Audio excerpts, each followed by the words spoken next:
The first crack appeared on a Tuesday night in late October, and I almost missed it entirely. I own a boat repair and marine service company on the Gulf Coast outside of Pensacola. Hull work, engine overhauls, electrical, storm damage.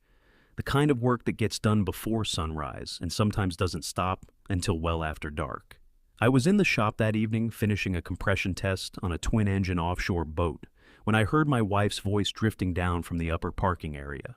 She was on her phone, pacing beside her car, one hand moving the way it does when she's agitated about something. I almost called out to her.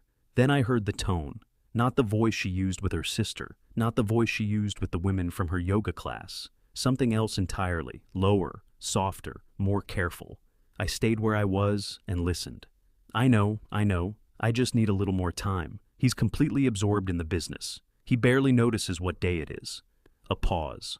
Because I can't just walk out, Derek. It's complicated. The finances are all mixed together, and I need to be smart about this. Derek, I set my wrench down without making a sound.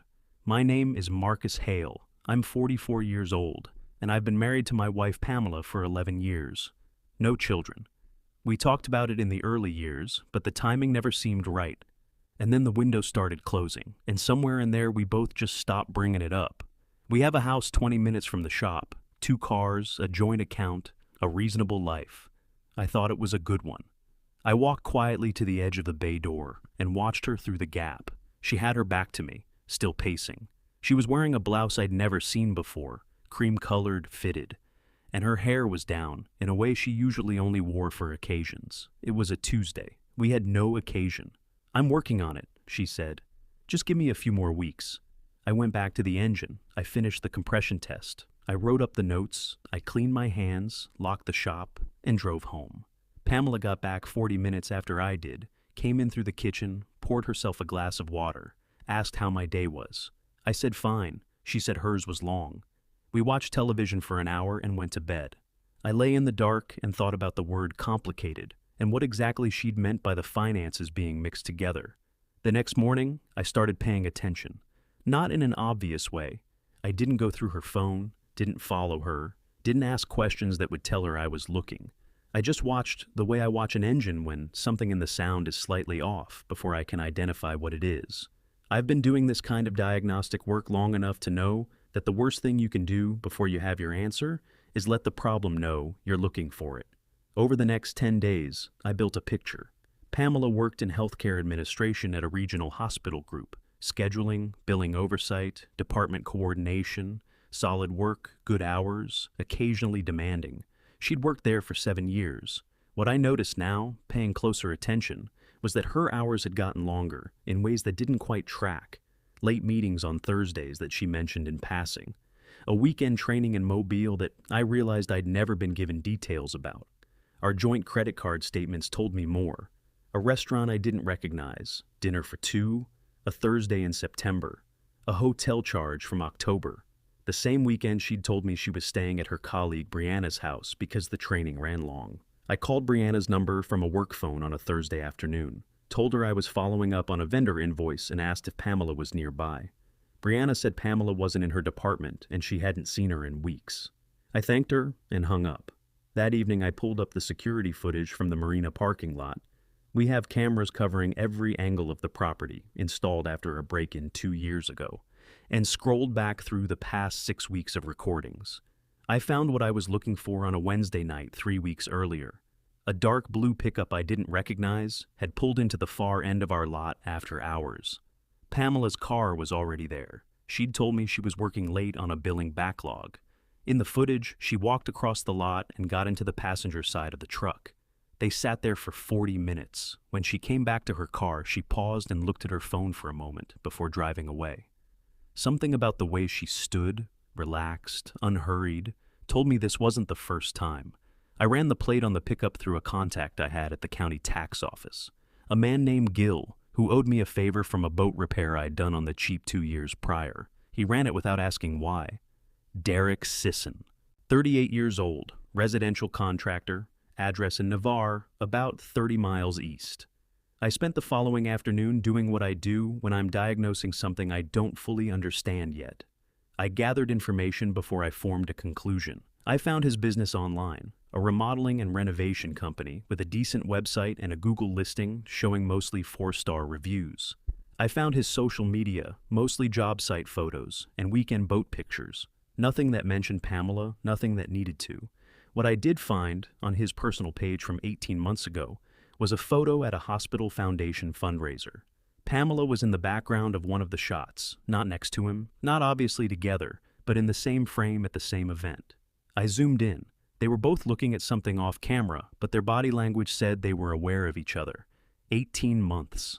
I sat with that number for a while. The confirmation I actually needed came on a Friday night. Pamela told me she was having dinner with her friend Gail. Something they did occasionally, nothing unusual. I told her to have a good time and watched her car back out of the driveway. Then I got in my truck and followed her. Not recklessly. I kept 2 cars back, didn't push, let a red light separate us for a block without panicking. She pulled into the parking lot of a waterfront restaurant called Harbor View. Upscale, the kind of place with valet parking and a wine list, and handed her keys to the attendant. I parked on the street and watched through the front window from across the road. Derek Sisson walked in 9 minutes later. Dark jacket, confident stride, the kind of man who expects rooms to accommodate him. He found Pamela at a table near the window and leaned down to kiss her like it was something he'd done 100 times. I took photos with my phone until I had what I needed. Then I drove back home, made myself dinner, and opened a blank document on my laptop. By midnight, I had a clean, organized file. Receipts, dates, hotel charges, the phone conversation I'd partially overheard, the marina footage, the fundraiser photo, the Friday night pictures. I also had the phrase Pamela had used on that Tuesday night running through my head on a loop. The finances are all mixed together, and I need to be smart about this. She wasn't just ending the marriage. She was planning something around it. So was I. The following Monday morning, I was sitting in the office of my attorney, a man named Raymond Chu, by 8:15.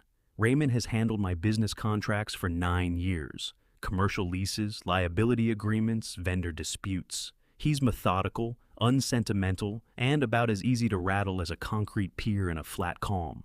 I put the file on his desk and let him read without interrupting. He went through it slowly. The receipts, the hotel charge, the marina footage description, the partial transcript of the phone call I'd written out from memory, the Friday night photos. When he finished, he looked up and asked one question. "How long ago did you start suspecting?" 3 weeks, I said. "But the fundraiser photo suggests this started closer to 18 months ago." He nodded, made a note. "What does she mean by the finances being mixed together?"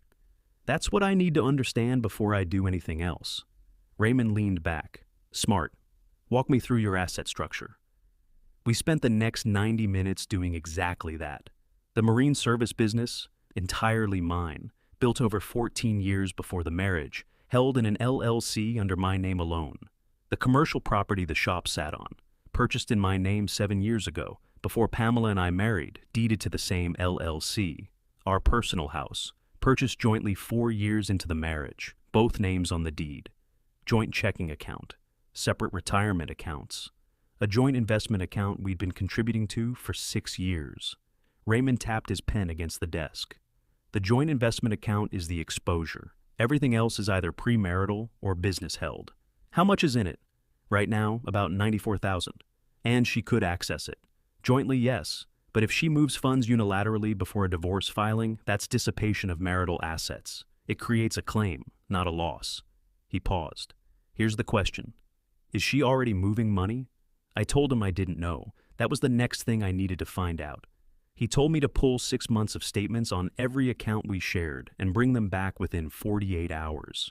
He also told me not to change my behavior in any way that might signal to Pamela that anything had shifted.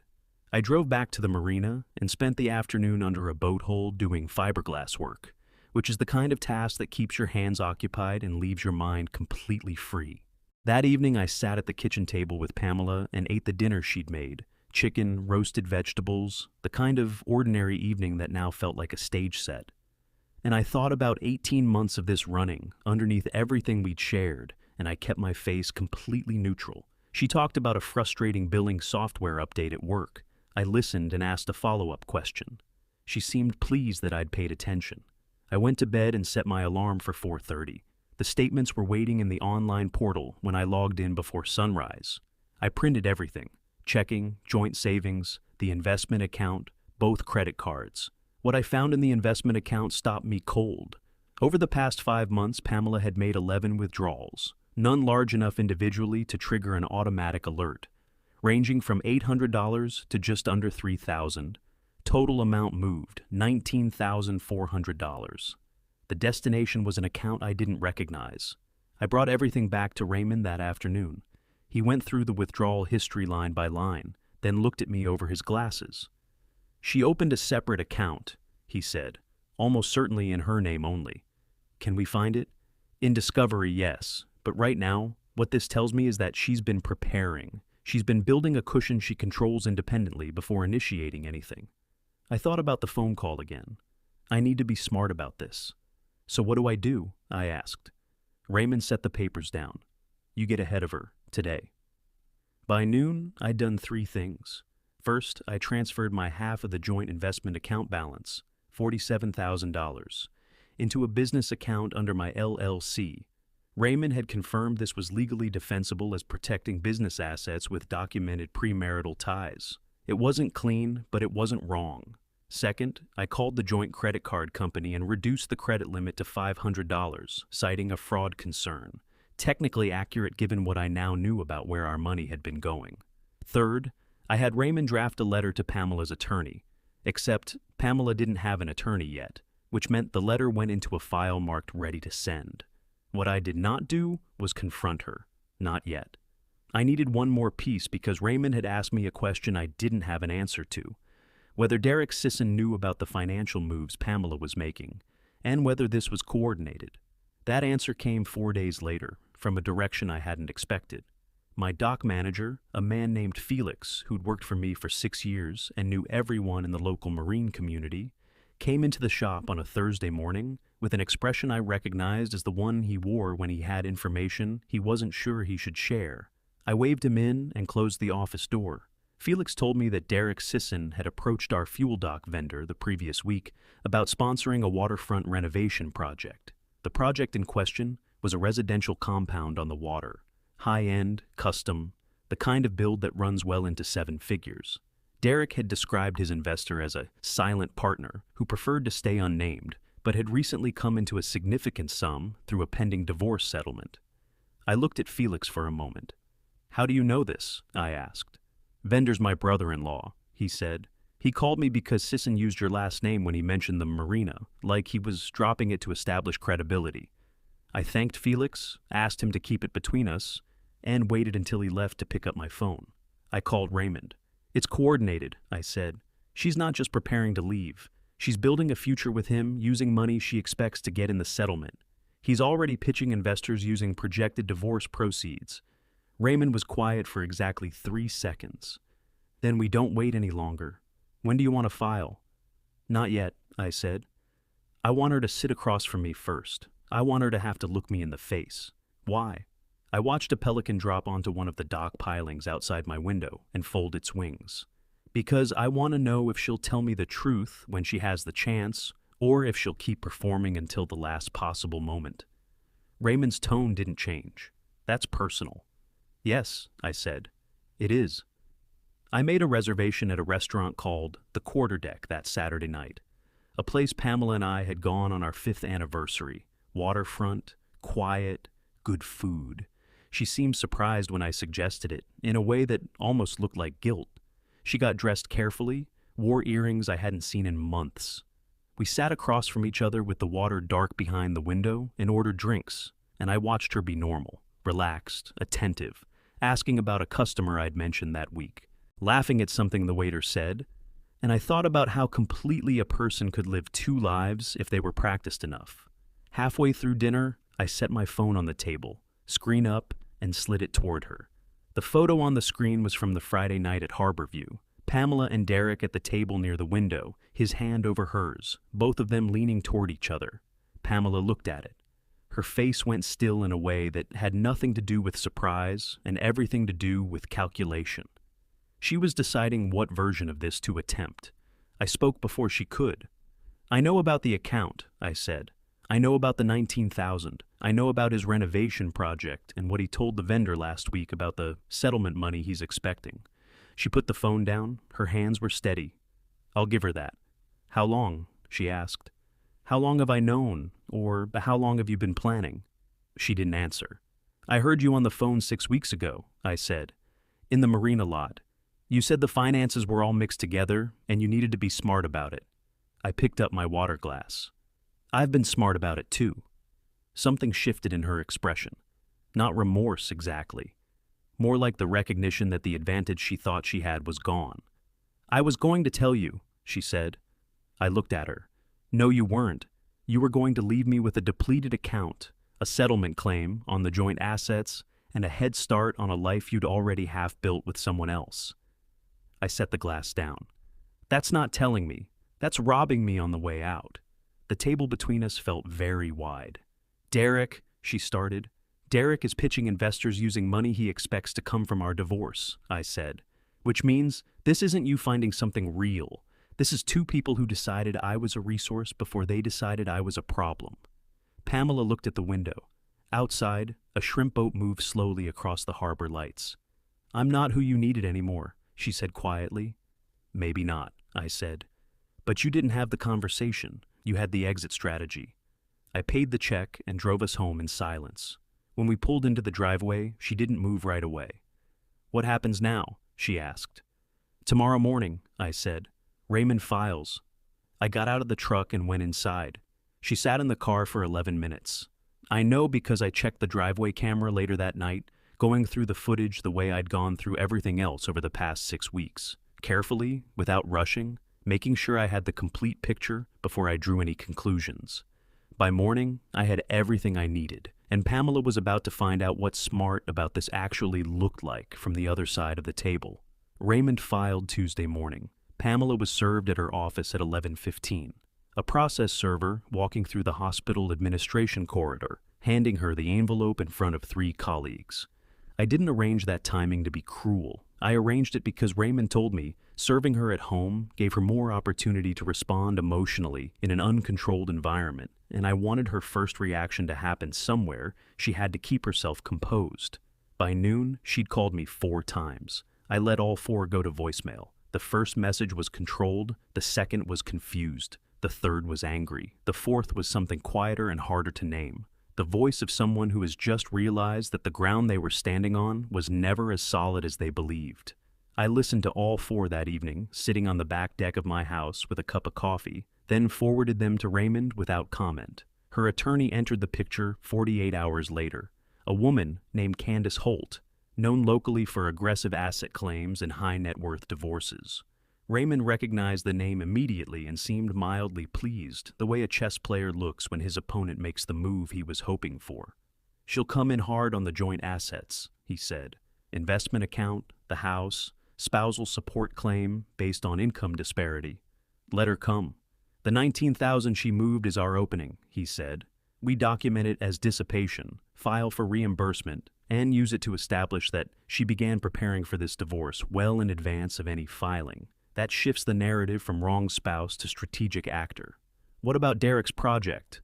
Raymond set down his pen. That's where it gets interesting. If we can demonstrate that she was diverting marital funds with the intent of using them to benefit a third party, specifically to finance a venture she expected to share in post-divorce, that's not just dissipation. That potentially crosses into fraud. Can we prove it? Felix's brother-in-law is willing to provide a written statement about what Sisson told him. Combined with the timing of the withdrawals and the account she opened, we build a compelling picture. He paused. It won't send anyone to jail, but it will make Candace Holt's position significantly more uncomfortable. It did exactly that. The first mediation session was 3 weeks after filing. Pamela arrived with Candace, dressed carefully, composed in the way she'd always been good at. I had to give her that. Whatever else she was never someone who fell apart in public. Candace opened with the standard framework for a long marriage dissolution. Half the joint assets, the house to be sold with proceeds split, spousal support based on the income gap between a marine business owner and a hospital administrator. Raymond let her finish. Then he opened his folder, the 19,000 in withdrawals, documented transaction by transaction. the separate account, traced through the discovery process, the written statement from Felix's brother-in-law detailing what Sisson had told the fuel dock vendor about anticipated divorce settlement funds, a printed record of Sisson's renovation project pitch pulled from a contractor networking forum where he'd posted a summary 2 weeks prior, describing his silent investor partner in terms that matched Pamela's financial profile closely enough to be unambiguous. Candace read through the materials in silence. Her expression didn't change, but she stopped taking notes about halfway through, which told me everything I needed to know about what she was thinking. Pamela looked at the table.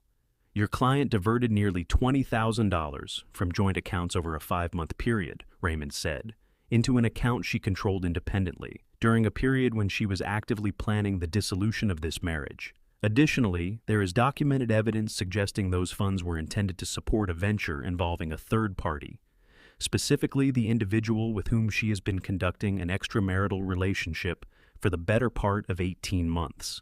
Candace looked at Pamela. Something passed between them that I wasn't meant to see, the look of an attorney recalibrating what she'd been told going into the room.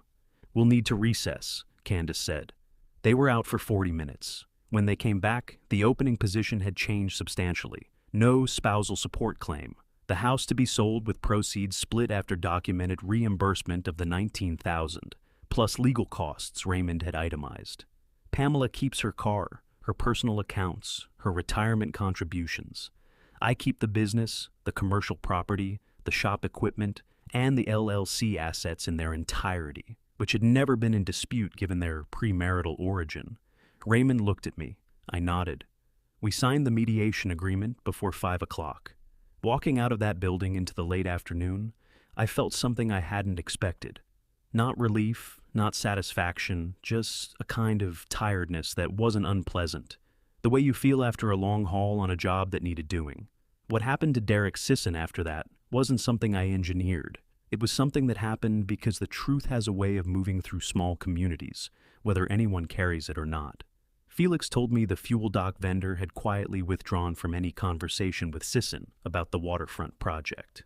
Word moved from there to 2 other vendors in the marine and construction crossover world. Sisson's renovation business operated on relationships, subcontractors, material suppliers, client referrals, and relationships in a coastal community run on reputation the way engines run on fuel. By the time the divorce was finalized, his project pipeline had thinned noticeably. I heard through Felix that he'd lost a significant remodel contract when the clients, a couple who'd recently purchased a waterfront property, asked around about him and heard enough to look elsewhere. I didn't make any calls. I didn't spread anything. I just stopped being the floor he was standing on, and the floor turned out to be most of what was holding him up. Pamela and Derek didn't last through the spring. I found out the way I found out most things during that period. Through the normal motion of information in a community where people know each other's business whether they want to or not. My cousin mentioned it in passing. She'd run into one of Pamela's former colleagues at a grocery store who'd mentioned that Pamela had moved into a smaller apartment on the other side of town, alone. I didn't feel anything particular about that. It wasn't what I'd been working toward. What I'd been working toward was getting my life back on solid footing, and that had already happened. The house sold in April. I let Raymond handle the closing details. My portion of the proceeds went into the business account. Equipment upgrades I'd been putting off. A second lift for the bay that would let us take on larger hull work simultaneously. Practical things that would still be there in 10 years. I stayed in a rental for a few months while I looked for the right place. Nothing urgent. I'd spent 14 years building the business from a single bay operation to what it was now, and I knew that the things worth having were worth taking time on. Noah, that's what I started calling the Marina Cat, a gray tom who'd shown up around the shop during all of this and decided to stay, took up permanent residence in the office. Russell adopted him officially in the sense that he started buying cat food. The cat didn't seem to require anything more formal than that. Claire, that's Felix's daughter, who'd started working the front desk part-time during the busy season, reorganized the invoicing system in a way that saved me about 4 hours a week of administrative work. Small things, the right people in the right places. 6 months after the mediation, I bought a house. Smaller than the one Pamela and I had shared, closer to the water, with a back porch that faced east and caught the morning light across the bay. I spent 2 weekends painting it myself. which I hadn't done since my 20s, and found that I didn't mind it at all. I ran into Pamela once, about 8 months after everything was settled. A hardware store, of all places. I was looking at marine-grade sealant. She was in the paint aisle. We saw each other at the same moment, and there was a second of that particular stillness that comes when two people have too much history to pretend they're strangers and not enough left between them to be anything else. She looked tired, not destroyed. Pamela was too composed a person for that. Just like someone who had been carrying something heavy for a long time and was still figuring out where to set it down. "How's the business?" she asked. "Good," I said. "Busy season's coming early." She nodded. "I heard you added a second lift. Word travels." The corner of her mouth moved. It always did around here. We stood there for a moment, with a display of caulk guns between us and 11 years of marriage somewhere behind us. "I'm sorry," she said. Not dramatically, just plainly, the way people say things when they've run out of reasons not to. "I know," I said. "That's all?" "What else would help?" I asked, not unkindly, genuinely. She thought about it. "Nothing, I suppose." "Then that's all." She picked up her paint sample and walked toward the register. I found my sealant and went the other direction. Outside in the parking lot, the afternoon was warm and clear, the kind of Gulf Coast day that makes you understand why people build their whole lives around staying close to this water. I put the sealant in the truck, rolled the windows down, and drove back to the marina. Felix was pulling a boat out of the water on the travel lift when I got there. Russell was under an engine in the far bay. The radio was on low. Someone had brought coffee. Everything was exactly where it was supposed to be. There are two ways a thing can end. It can collapse, loud and ugly, taking everything nearby down with it, or it can simply run its course, every decision made carefully, every piece handled in the right order, until what's left is just the solid ground underneath, which was always there, just briefly buried under someone else's plan. Pamela had wanted to be smart about it. In the end, so had I. And the difference between us was simple enough. She was building towards something that didn't exist yet. I was protecting something that already did. The tide goes out the same way every time. It doesn't apologize and it doesn't wait. It just goes, and what it leaves behind tells you exactly what was real and what was borrowed. Mine was real. That turned out to be enough.